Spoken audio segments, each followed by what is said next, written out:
Maka kembali lagi bersama kami di TJ Financial. Kali ini kita akan membahas tentang saham roda atau Pico Land Development.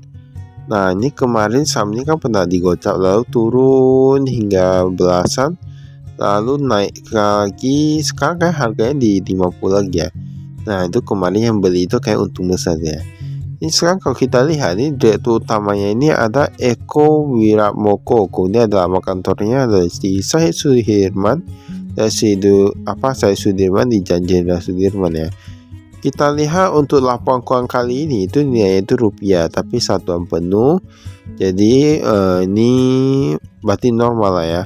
Ini aset lancarnya kita lihat di sini, kas setara kas dia bukan sedikit. Persediaan pun berkurang nih. Persediaan berkurang kalau lebih 25 miliaran ya ini ya kalau kita lihat di sini.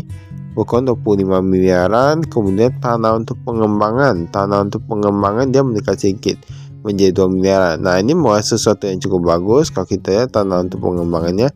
Kalau untuk asetnya ini dia menurun ya, cukup banyak sih.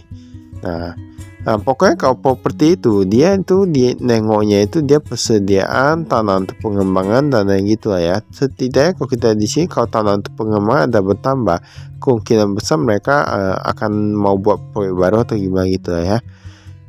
Liabilitas utang usaha kalau kita lihat di sini, wow, untuk utang usaha jangka pendek dia menurun cukup bagus, 270 miliaran, sekarang hanya tersisa 250 miliaran. Nah, ini dia berkurang nih. Utamanya jangka pendek tadi cukup banyak sih menurut kami. Jika bandingkan dengan jangka panjang, ternyata jangka panjang lebih banyak. Oke, masih bagus. Walaupun sangat tinggi ya ini hutangnya ya. 1,22 triliunan menjadi 1,20 triliunan. Berarti kan ini kurang lebih berkurang sekitar 20 miliaran gitu lah ya. Total ekuitasnya. Nah, jika kita lihat total penurunan hutangnya itu dia masih lebih kecil daripada dia masih lebih besar daripada penurunan ekuitas. Jadi masih oke lah ya, walaupun sebenarnya sama-sama turun sih. Kalau bisa kan bisa lebih baik, cuman ya tergantung juga lah. Ini pendapatan meningkat 44 miliaran menjadi 50 miliaran. Pendapatan bersih, wah ini soal apa ya, ruginya itu dia menurun dari rugi 27 miliaran sekarang menjadi rugi 24 miliaran. Kalau kita lihat ini karena pendapatan itu meningkat ya, jadi dia agak sedikit menurun kerugiannya. Padahal kemarin mereka masih pernah mencari keuntungan, tapi ini agak jadi rugi gitu ya. Tapi semoga kita berharap saja nanti untuk yang akhir tahun dia bisa untung. Kita lihat di sini, ini ada pembayaran pemasok, bahkan lebih banyak daripada tahun lalu. Ya, kemarin cuma 1,7 miliaran, sekarang 14 miliaran. Dan ini pembayaran kepada pemasok dan pihak ketiga ya. Walaupun begitu, walaupun dia agak dipisah, tapi kalau kita lihat ini angkanya berbeda cukup jauh. Jika tadi untuk yang 14 miliaran ini mereka taruh di yang laba kerugiannya itu seharusnya bisa mengurangi kerugiannya. Nah, jadi kita perlu lihat semua ini, berarti kan dia agak sedikit bertumbuh ya, setidaknya ada progres menjadi lebih baik. Nah, itulah yang cukup bagus. Kalau perusahaan gak ada progres untuk menjadi lebih baik, itu agak gimana ya, seharusnya perusahaan itu walaupun dia sedang terpuruk, dia bisa terus membangun lah, terus mencari cara gimana untuk membenahi keuangannya. Itu yang kami suka kalau perusahaan mau maju gitu ya. Tapi ini ada progresnya sih kalau kita lihat di sini, setidaknya masih ada peningkatan. Ini kita lihat dulu kas dan setara kasnya.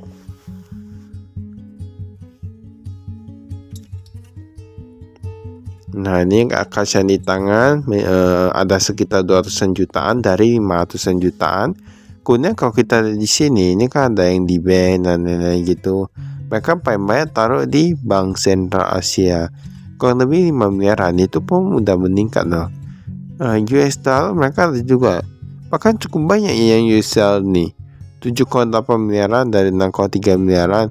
Kalau USD dia meningkat itu bagus, tapi ini kan USD agak sedikit menurun ya.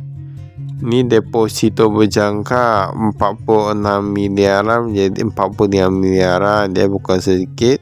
Oke, persediaan kita di sini.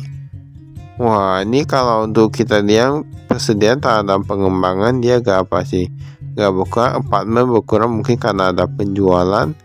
Perkantoran gak gitu beda jauh, dia agak sedikit meningkat. Setidaknya ada peningkatan lah ya. Tapi menurut kami ya, untuk beberapa perusahaan properti lainnya mereka terus membangun. Ini kita lihat dulu 30 Juni 2024. Ini yang lanjutan.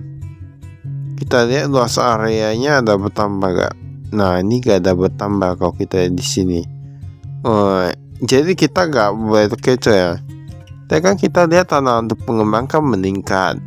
Di sini mereka untungnya ada jelaskan secara rinci luasnya itu berapa. Berarti dia luasnya itu gak meningkat, tetapi karena harga meningkat jadi nilainya jadi meningkat. Kita perlu lihat lagi. Nah, untuk perusahaan properti seperti itu. Kalau kayak untuk tanah, kita perlu lihat luas tanahnya apakah ada meningkatkan nilainya. Itu kebanyakan orang kan taruh dia terus meningkat. Nah, karena mereka kan anggap harga tanah terus meningkat. Jadi kita gak boleh terkecoh, kita lihat juga luas areanya. Walaupun ada beberapa perusahaan properti yang gak ada taruh ya luas areanya. Nah, ini yang perlu kita hati-hati. Kita perlu lihat secara cermat. Ini ada aset tetap. Tapi setidaknya ini Picoland ini agak cukup bagus. Mereka ada memperlihatkan sih luas areanya itu berapa.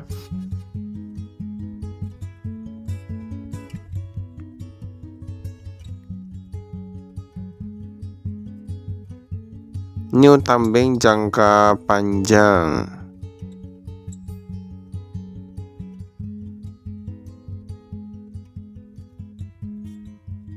Tingkat kenaikan gaji kalau kita lihat di sini 5% ya. Saya menurut kami 5% agak cukup kecil, tapi oke ya. Modal saham. Nah, ini ada modal sahamnya 26. Ini kayak sama nih kan. Tadi dia bilang 2023 dan 2024. Sama ya dan tahun lalu. Tapi mereka entah kenapa gak mau buat lebih apa ya. Oh, ini apartemen penjualannya itu meningkat tapi aset enhancement itu menurun. Jadi mereka ternyata pendapatan itu meningkat karena penjualan apartemen.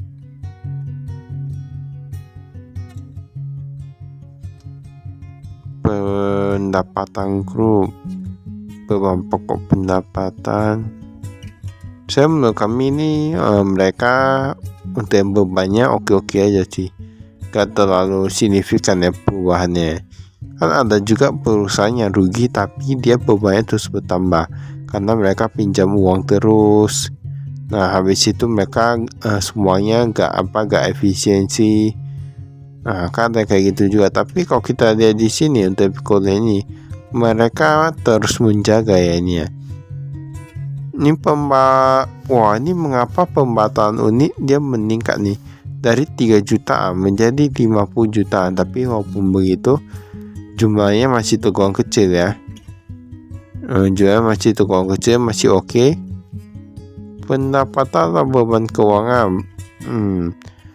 Nah, di sinilah kita bisa lihat di mana perkembangannya. Beban bunga dan keuangan dari 23 miliaran sekarang hanya tersisa 16 miliaran. Ketika perusahaan sedang mengalami kerugian, hal yang paling menantang itu yaitu beban bunganya. Nah, di sini kita lihat beban bunganya sudah mulai menurun, walaupun ekuitasnya juga menurun ya kalau kita bilang ya. Nah, kita berharap yang terbaik aja lah ya. Setidaknya ada progres. Maka itu cerita kami, sekian dan terima kasih. Saya investasi.